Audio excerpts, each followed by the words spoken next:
टांगी के शमशान में रात के अंधेरे में उन्होंने शिव को गुरु बनाया। देखिए, एक आदमी ने रात के अंधेरे में शिव को क्या गुरु बनाया कि हमारा आपका जीवन रोशन हो गया है, हमारा आपका जीवन रोशनी से भर गया है।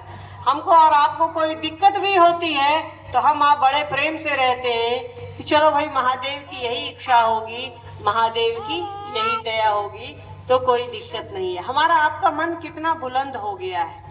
साहब ने कोई नई बात लाके नहीं रखी, जो बात पुस्तकों में थी, किताबों में थी, जो भी हमारे आपके ग्रंथ हैं, मालूम है हमको और आपको, सब में लिखा हुआ है कि शिव गुरु हैं। उनको गुरुओं का गुरु कहा गया है, सतगुरुओं का गुरु कहा गया है, सब कुछ कहा गया है, पर उनका कोई चेले नहीं था।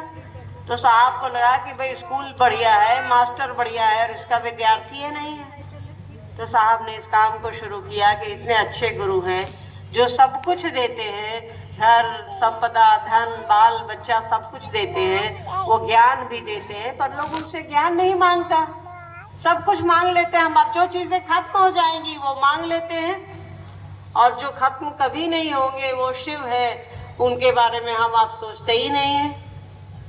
जो सब कुछ दे रहा है उनके बारे में सोचते ही नहीं है। तो साहब ने कहा कि जो दे रहा है उसको तो याद रखिए। आप कह सकती हैं कि रोज तो अगरबत्ती दिखाते हैं घरवा में, रोज तो एक लोटा जल डालते हैं शिवालय में, वो अपने लिए डालते हैं भैया। हम आप वो अगरबत्ती हम आप अपने लिए दिखाते हैं कि मेरा घर द्वार ठीक रहे, पति बाल बच्चा ठीक रहे, सब सुखी रहे, कोई चीज का दिक्कत नहीं हो। कभी शिव के लिए दिखाते हैं क्या? आपने धरती पर भेजा है, आप ही सब कुछ देते हैं, इसके लिए आपको धन्यवाद है। तो साहब ने कहा कि कभी उसको याद भी कर लीजिए ना, वो हमको और आपको इतना सब कुछ देता है। ये सांस भी तो उसी की दी हुई है जो ऊपर नीचे जाती है, ये हमारा जीवन सब कुछ तो उसी का दिया हुआ है, उसी परमात्मा का दिया हुआ है जो हमारे आपके गुरु हैं। देखिए, ये है संगोष्ठी। अभी हमने कहा ना कि बैठक है ये, सो संगोष्ठी आप एक भारी भरकम शब्द हो सकता है, तो ये बैठक बा हमारा भोजपुरी उतना नहीं थे आवेला, तो ये बैठक है, हम लोग इस पे बातें करेंगे। आपने तो बहुत सारी जिज्ञासाएं भेज दी हैं, अब उस पे बात करते हैं, क्योंकि देखिए चर्चाएं तो हम आप करते रहते हैं। 3 काम जो हमारा आपका है, साहब भैया ने जो कहा है, वरेण्य गुरु भ्राता साहब श्री हरिनारायण जी ने जो कहा है उन्होंने, वो तो कर रहे हैं, पर किस नियत से करेंगे, कैसे करेंगे, ये थोड़ा समझने की जरूरत है।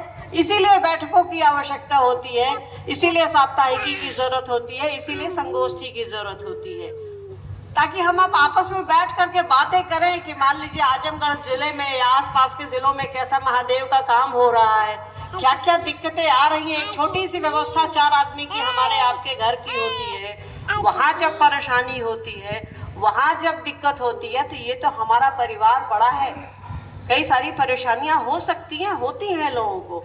तो हमारी आपकी कोशिश रहती है कि बैठक करके बातचीत करें, साप्ताहिकी करें, संगोष्ठी करें, ताकि आपस में बातचीत हो और समस्या का समाधान हो।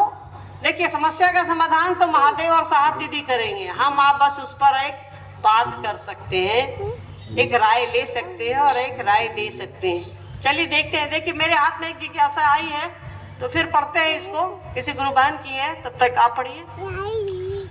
इतिहास के हर दौर में मिथ के नायक की तरह शिव ही क्यों? हमारी संस्कृति परिवेश में शिव है, या शिव में हमारी सांस्कृतिक समाहित है, कैसे है, क्यों? क्या है, फिर से पढ़िए। इतिहास के हर दौर में मिथ के नायक की तरह अच्छा, शिव ही क्यों? देखिए, ये साहब की पंक्ति है, शिव ही क्यों, जिसका सब कुछ है उसी का न रहेगा।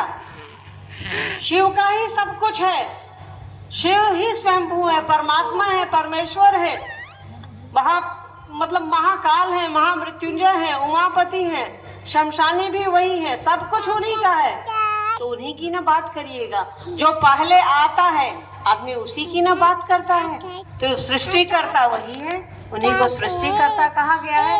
सृष्टि को चलाते भी वही हैं, सृष्टि का संहार भी वही करते हैं। तो जो पहले से आया है वही हमको और आपको बनाया है, जो पहले से है वो है।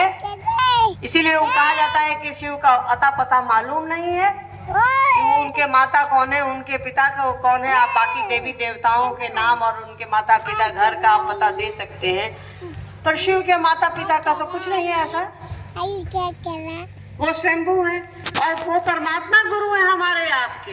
वो जब से ये सृष्टि बनी है, जब से ये दुनिया बनी है, तब से वो हमारे आपके साथ हैं। हम आप चले जाएंगे, ये दुनिया भी खत्म हो जाएगी, उनकी इच्छा से आई है, उनकी इच्छा से जाएगी, उन्हीं में समाहित हो जाएगी, निकली भी तो उन्हीं से है।